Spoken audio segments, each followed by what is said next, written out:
വക്രതുണ്ടമഹാകായ സൂര്യകോടിസമപ്രഭ നിർവിഘ്നം കുരു മേ ദേവ സർവകാര്യേഷു സർവദാ. ഗുരവേ സർവലോകാനാം ഭിഷജേ ഭവരോഗിണാം നിധയേ സർവവിദ്യാനാം ദക്ഷിണാമൂർത്തയേ നമഃ. കൃഷ്ണായ വാസുദേവായ ഹരയേ പരമാത്മനേ പ്രണതക്ലേശനാശായ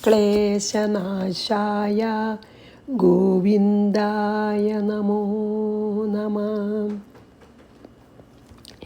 ഗീതാധ്യാനം. ഓം പാർത്ഥായ പ്രതിബോധിതാം ഭഗവതാ നാരായണേന സ്വയം വ്യാസേന ഗ്രഥിതം പുരാണമുനിനാം മധ്യേ മഹാഭാരതം. അദ്വൈതാമൃതവർഷിണീം ഭഗവതീം അഷ്ടാദശാധ്യായിനീം അംബ ത്വം അനുസന്ദധാമി ഭഗവദ്ഗീതേ ഭവദ്വേഷിണീം. നമോസ്തുതേ വ്യാസവിശാലബുദ്ധേ ഭുല്ലാരവിന്ദായതപത്രനേത്ര യേന ത്വയാ ഭാരതതൈലപൂർണ പ്രജ്വാലിതോ ജ്ഞാനമയപ്രദീപ. പ്രപന്നപാരിജാതായേ സ്തോത്രവൈത്രേകപാണയേ ജ്ഞാനമുദ്രായ കൃഷ്ണായ ഗീതാമൃതദുഹേ നമഃ. സർവോപനിഷത്തോ ഗാവോ ദോഗ്ധാ ഗോപാലനന്ദന പാർത്ഥോ വത്സസുധീർഭോക്താ ദുഗ്ധം ഗീതാമൃതം മഹത്. വസുദേവസുതം ദേവം കംസചാണൂരമർദ്ദനം ദേവകീ പരമാനന്ദം കൃഷ്ണം വന്ദേ ജഗദ്ഗുരും. ഭീഷ്മദ്രോണതടാ ജയദ്രഥജലാ ഗാന്ധാരനീലോൽപലാ ശല്യഗ്രാഹവതീ കൃപേണ വഹനീ കർണേന വേലാകുലാ. അശ്വത്ഥാമവികർണഘോരമകരാ ദുര്യോധനാവർത്തനീം സോത്തീർണാ ഖലു പാണ്ഡവൈഃ രണനദീ കൈവർത്തക കേശവ. പാരാശര്യവചഃ സരോജമമലം ഗീതാർത്ഥഗന്ധോത്കടം നാനാഖ്യാനകകേസരം ഹരികഥാ സംബോധനാബോധിതം. ലോകേ സജ്ജനഷഡ്പദൈരഹരഃ പേബീയമാനം മുദാ ഭൂയാൽ ഭാരതപങ്കജം കലിമലപ്രധ്വംസി ന ശ്രേയസേ. മൂകം കരോതി വാചാലം പങ്കും ലംഘയതേ ഗിരിം യത്കൃപാതമഹം വന്ദേ പരമാനന്ദമാധവം. യം ബ്രഹ്മാ വരുണേന്ദ്രരുദ്രമരുത സ്തുന്വന്തി ദിവ്യൈസ്തവൈः വേദൈः സാംഗപദക്രമോപനിഷदैर्ഗായन्ति യം സാമഗാ. ധ്യാനാവസ്ഥിതതദ്ഗതേന മനസാ പശ്യന്തി യം യോഗിനോ യസ്യാന്തം ന വിദുഃ സുരാസുരഗണാ. ദേവായ തസ്മൈ നമഃ. എല്ലാവർക്കും എൻ്റെ വിനീതമായ നമസ്കാരം. ആദ്യത്തെ ഇതൊരു ഇൻട്രൊഡക്ഷൻ പോലെ ഒരു ഫസ്റ്റ് ഇത് ചെയ്യാമെന്ന് വിചാരിച്ചിട്ടാണ്. അതിൽ ഗീതയുടെ മാഹാത്മ്യം എല്ലാവർക്കും അറിയാം, എങ്കിലും അതൊരു പറഞ്ഞാൽ നമ്മൾ കുറച്ചുകൂടി ഈ ഗീത പഠിക്കാനും ശ്രവിക്കാനും വായിക്കാനും നമ്മൾ കുറച്ചുകൂടി ഇൻസ്പിറേഷൻ ഉണ്ടാവുമല്ലോ. അതുകൊണ്ട് അതൊന്ന് ചുരുക്കിയിട്ട് പറയാം. പിന്നെ എല്ലാ സെഷൻ്റെയും ആദ്യം ഞാൻ ഈ എല്ലാ ധ്യാന ശ്ലോകങ്ങളും ചെല്ലണില്ല എന്നാണ് വിചാരിക്കണത്. കാരണം അത് കേൾക്കണവർക്ക് സൗകര്യം ഉണ്ടെങ്കിൽ അത് ചെല്ലാം, അല്ലെങ്കിൽ നമുക്ക് കൃഷ്ണായ വാസുദേവായ എന്ന് മാത്രം ചൊല്ലി ഓരോ സെഷനും ചെയ്യാം, അല്ലെങ്കിൽ കുറേ സമയം അതിന് പോവുമല്ലോ. അതുകൊണ്ട് അപ്പോൾ ഇത് ഒരു ആദ്യത്തെ ഒരു ടോക്കായതുകൊണ്ട് ഞാൻ ഗീതാ ധ്യാനവും കൂടി ചൊല്ലി. ഇനി നമുക്ക് ഗീതയുടെ മാഹാത്മ്യം ഒന്ന് ചുരുക്കിയിട്ട് നമുക്ക് മനസ്സിലാക്കാൻ നോക്കാം. അതിൻ്റെ മാഹാത്മ്യം എത്ര പറഞ്ഞാലും തീരില്ല എന്ന് നമുക്കൊക്കെ അറിയാം. എങ്കിലും നമുക്ക് ആ ഗീതയുടെ മാഹാത്മ്യം ഭഗവാൻ തന്നെ പറഞ്ഞിട്ടുണ്ട്. പിന്നെ എന്താ പറയുക, ഈ ഗീത എത്ര മാഹാത്മ്യം ഏറിയതാണെന്നേ.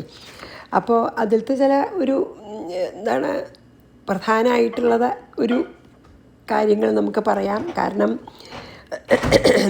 അതിലത്തെ ഒരു മുഴുവൻ ഗീതയൊന്നും വായിച്ചിട്ടില്ലെങ്കിലും ഒരധ്യായമോ പിന്നെയോ ഒരു ശ്ലോകമോ അല്ലെങ്കിൽ ഒരു ശ്ലോകത്തിൻ്റെ പകുതിയോ ഒക്കെ ദിവസേന വായിച്ചാൽ പോലും പുണ്യാണെന്ന് ഭഗവാൻ തന്നെ പറഞ്ഞിട്ടുണ്ട്. പിന്നെ നമുക്ക് വളരെ വൈശമ്പായന മഹർഷി പറഞ്ഞത് വളരെ ഫേമസ് ആണല്ലോ, ഗീത സുഗീത കർത്തവ്യ കിമന്യൈ ശാസ്ത്രസംഗ്രഹൈ യാ സ്വയം പത്മനാഭസ്യ മുഖപത്മാത് വിനിസൃത.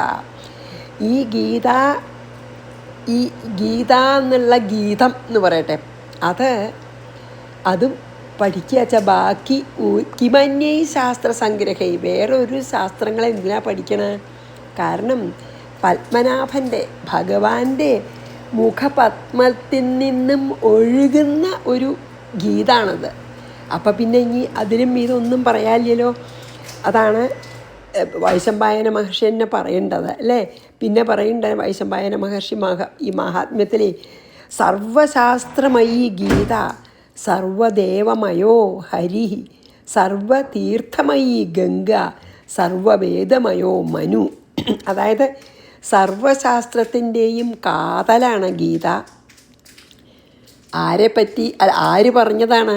എല്ലാ ദേവന്മാരുടെയും ദേവനായിട്ടുള്ള ഹരി അല്ലേ. അപ്പോൾ അതിലും ഇതായിട്ടുള്ളത് എന്താ? ഏറ്റവും വലിയ, പിന്നെ ഗംഗ ആണ് ഏറ്റവും വലിയ തീർത്ഥം എന്നൊക്കെ പറയുന്നുണ്ട് കേട്ടോ. ഏതായാലും പിന്നെ നമ്മൾക്ക് വളരെ ഫെമിലിയർ ആയിട്ടുള്ള ഒന്നും കൂടി ഉണ്ടല്ലോ, അതും കൂടി ഞാൻ പറയാം. ഗീത ഗംഗാ ജഗായത്രി ഗോവിന്ദേതി ഹൃദിസ്ഥിതേ ചതുർഗകാര സംയുക്തേ പുനർജന്മന വിദ്യതേ. 4 ഗ ഏതൊക്കെ അറിയോ? ഗീത, ഗംഗ, ഗായത്രി, ഗോവിന്ദൻ.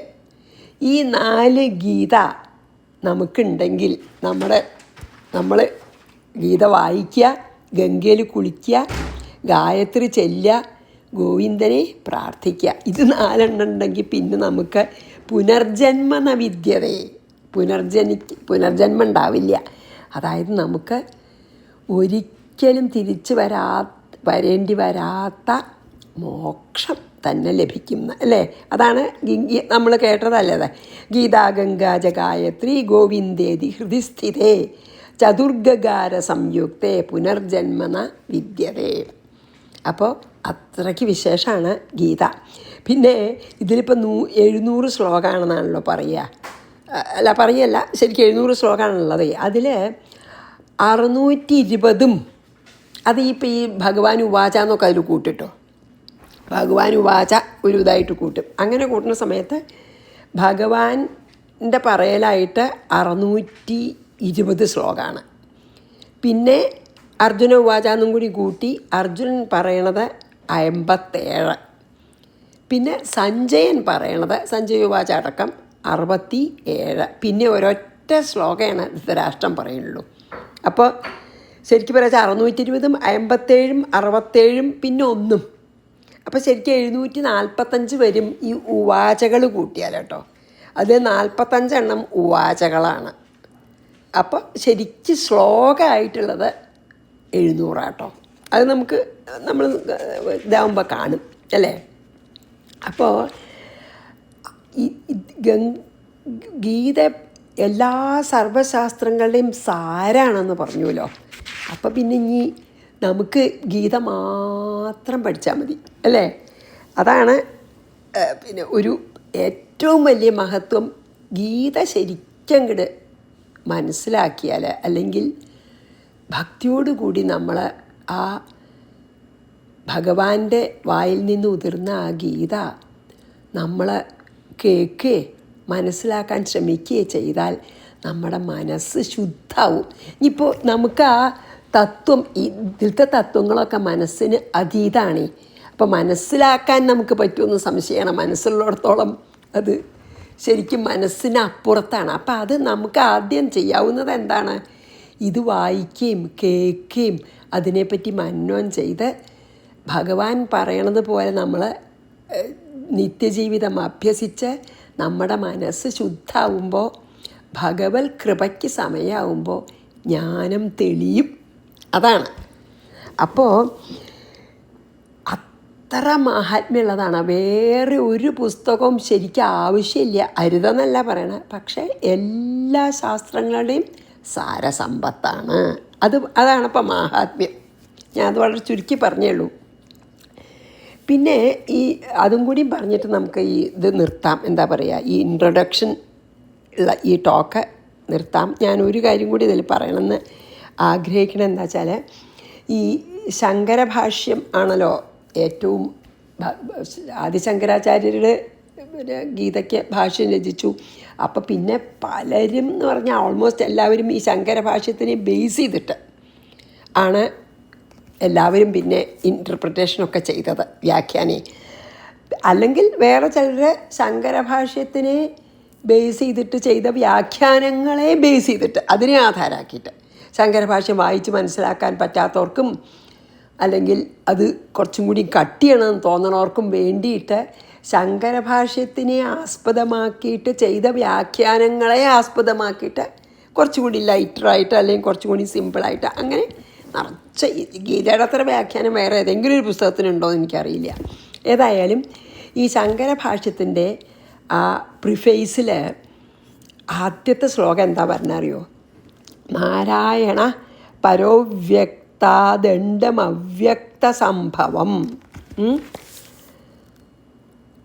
അണ്ടസ്യാന്തസ്ത്വിമേ ലോകാഹ സപ്തദ്വീപാച മേദിനി. അതായത് ഇതിലെന്താണെന്ന് വെച്ചാൽ, ഈ ആ പ്രിഫേസിൽ പിന്നെ ശങ്കരാചാര്യ പറഞ്ഞു വെച്ചാൽ, ഭഗവാൻ ഈ ലോകത്തിനെ സൃഷ്ടിച്ചു ആദ്യം, അല്ലേ? സൃഷ്ടി നമ്മൾ കണ്ടുല്ലോ ഭാഗവതത്തിലൊക്കെ. അത് കഴിഞ്ഞിട്ട് ഈ പ്രജാപതികളെയൊക്കെ, അതായത് പിന്നെ എത്രയും സൃഷ്ടി വർദ്ധിക്കാൻ പറഞ്ഞപ്പോൾ ബ്രഹ്മാവ് മുഖാന്തരം പ്രജാപതികളെയൊക്കെ സൃഷ്ടിച്ചു. എന്നിട്ട് ഈ പ്രജാപതികളെ കൊണ്ടൊക്കെ ഈ ലോകം വർദ്ധിക്കണമല്ലോ. അതുകൊണ്ട് അവരെയൊക്കെ ഭൗതികമായിട്ടുള്ള അഭിവൃദ്ധിക്കും പിന്നെ ഈ സൃഷ്ടി വർദ്ധിക്കാനുമായിട്ട് ഈ പ്രവൃത്തി ലക്ഷണം ആയിട്ടുള്ള ധർമ്മം, അതായത്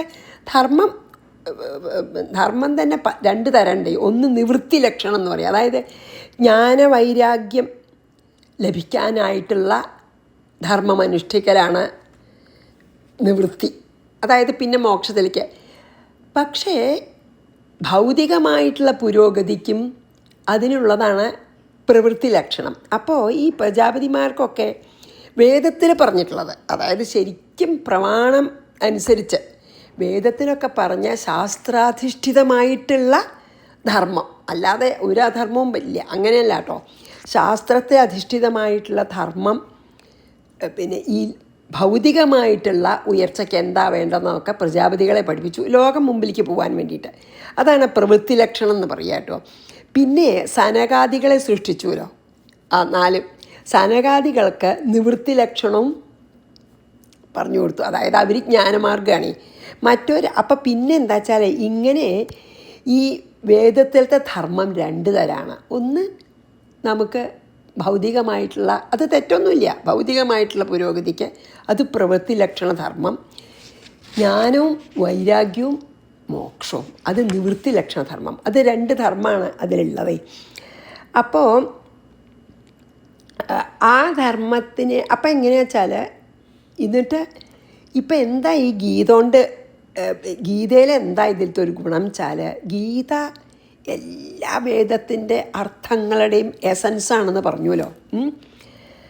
അപ്പോൾ ഇതിലെന്താണ് ഒരു ഗുണം പറഞ്ഞെന്ന് വെച്ചാൽ, നമുക്ക് ഈ നിവൃത്തി മാർഗത്തിൽ എത്തുന്നത് വരെ, ആ നിവൃത്തി മാർഗത്തിൽ ജ്ഞാനം ഉദിക്കണമെങ്കിൽ മനസ്സ് പരിശുദ്ധമാവണം, വാസനകളൊക്കെ നശിക്കണം, കർമ്മവാസനകൾ മുഴുവൻ നശിക്കണം, മനസ്സ് പരിശുദ്ധമാവണം, എന്നാലേ അതിൽ ജ്ഞാനം ഉദിക്കുള്ളൂ. അപ്പോൾ എന്താണ് ഗീതയിൽ നമുക്ക് പറഞ്ഞു തരുന്നത് വെച്ചാൽ, ഈ പ്രവൃത്തി മാർഗം, അതായത് ഭൗതികമായിട്ടുള്ള പുരോഗതിക്കുള്ള ധർമ്മത്തിനെ തന്നെ നമ്മൾ അനുഷ്ഠിച്ചുകൊണ്ട് എങ്ങനെ മനഃശുദ്ധി നേടാം, അങ്ങനെ മനഃശുദ്ധി നേടിയിട്ട് ശേഷം നമ്മൾ ജ്ഞാനമാർഗത്തിലേക്ക് എങ്ങനെ പ്രവേശിക്കാമെന്ന് സാധാരണക്കാർക്ക്, അതായത് വാസനകളൊന്നും നശിക്കാതെ അറ്റാച്ച്മെൻ്റ് ഒന്നും പോവാതെയുള്ള സാധാരണക്കാർക്ക് എങ്ങനെ ഈ ഭൗതികമായിട്ടുള്ള പുരോഗതിക്ക് വേണ്ടി ശ്രമിച്ചും കൊണ്ടിരിക്കുമ്പോൾ തന്നെ അതിനെ എന്നെ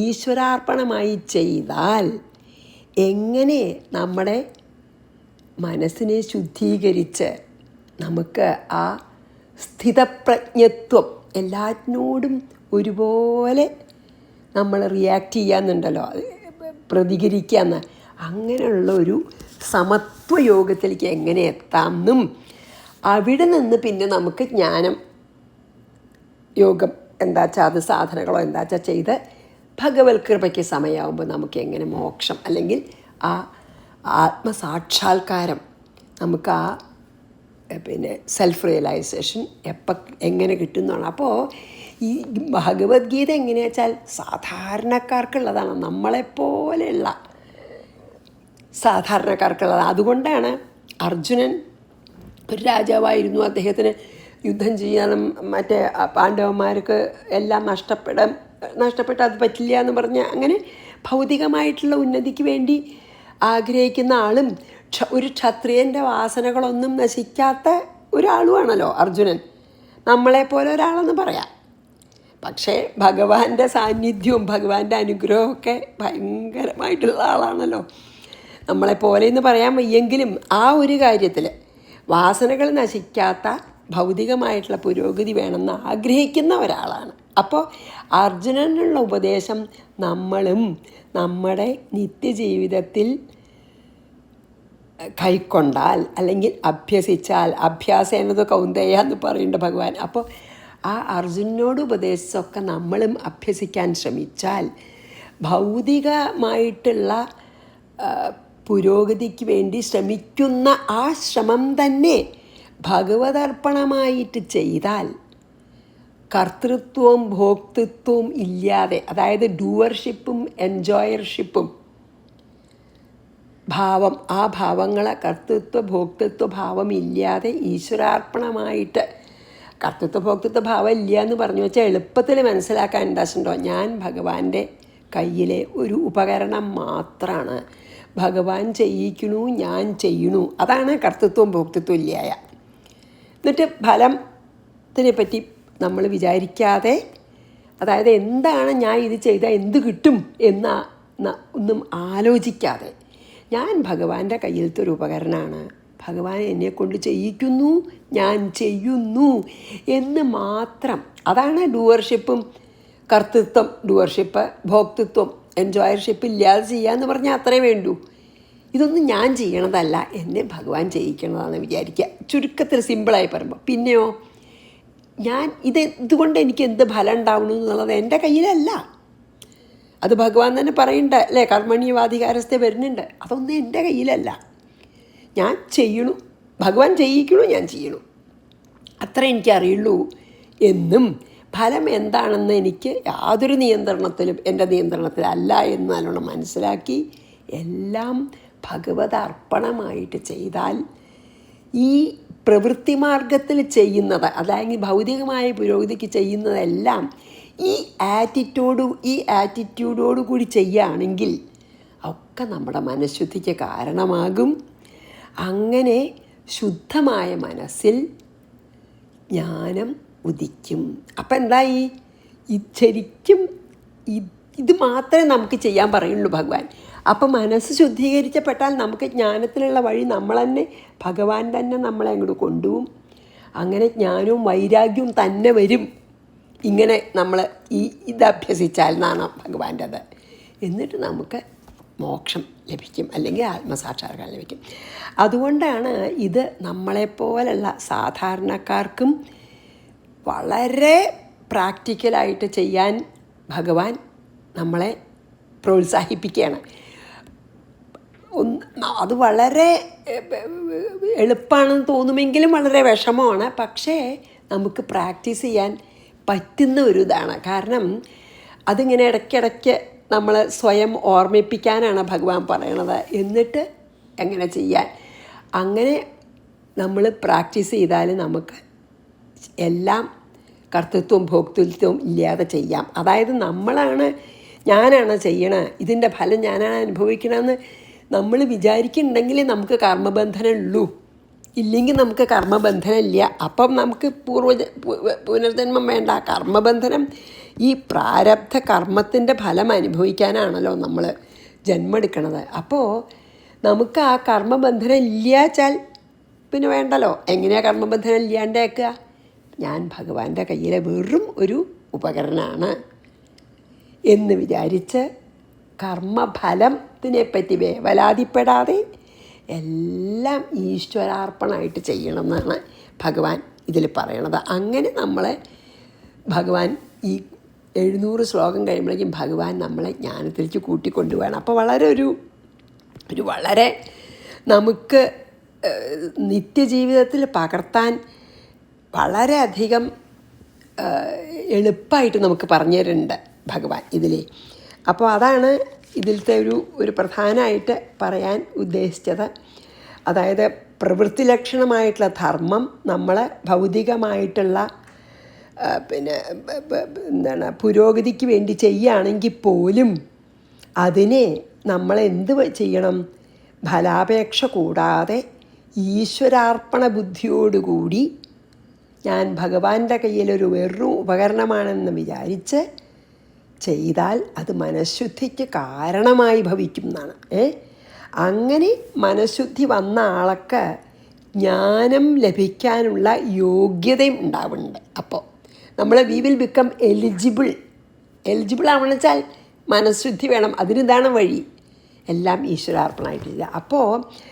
അപ്പോൾ നമുക്ക് ജ്ഞാനവും കിട്ടും. അതുകൊണ്ട് എന്താ അപ്പം ഇതിൽ പറയണം നമ്മളോട് വെച്ചാൽ, സാധാരണക്കാരായിട്ടുള്ള നമ്മൾക്ക് പ്രവൃത്തി ലക്ഷണമായിട്ടുള്ള ധർമ്മവും മുക്തിക്ക് കാരണമായി തീരും. അതുകൊണ്ട് നിങ്ങൾ ഒന്നും വിഷമിക്കേണ്ട. നിങ്ങൾ ചെയ്യുന്നതെല്ലാം ഫലാപേക്ഷ കൂടാതെ ഈശ്വരാർപ്പണമായി ചെയ്യൂ. നിങ്ങൾക്ക് മുക്തി ലഭിക്കും, ഈ ജന്മത്തിൽ തന്നെ ലഭിക്കും. അതാണ് പറയണത്. ഭഗവാൻ തന്നെ പറയുന്നുണ്ട്. എന്താ അറിയോ? ബ്രഹ്മണ്യാഥായ കർമാണി യത ചിത്ത ജിതേന്ദ്രിയാ യോഗിന കർമ്മ കുറുവന്തി സംഘം ത്യക്ത്വാത്മശുദ്ധയേ. എന്താണ്? എല്ലാ കർമ്മങ്ങളെയും ബ്രഹ്മത്തിൽ അർപ്പിക്കുക. പരബ്രഹ്മത്തിൽ, അല്ലെങ്കിൽ ഭഗവാൻ, നമുക്ക് എങ്ങനെ വേണമെങ്കിൽ പറയാം, ഈശ്വരനിൽ അർപ്പിച്ച് അല്ലെങ്കിൽ ഭഗവാനിൽ അർപ്പിച്ച് ആരാണ് മനഃശുദ്ധിക്കായിക്കൊണ്ട് ഇങ്ങനെ കർമ്മം ചെയ്യണത് അവർക്ക് മുക്തി ഉറപ്പാണെന്നാണ് പറയണത്. മനസ്സിലായില്ലേ? അപ്പോൾ ഈ 2 ധർമ്മങ്ങളും ആണ് വേദത്തിൽ പറയണത്. പ്രവൃത്തി ലക്ഷണധർമ്മവും നിവൃത്തി ലക്ഷണധർമ്മവും.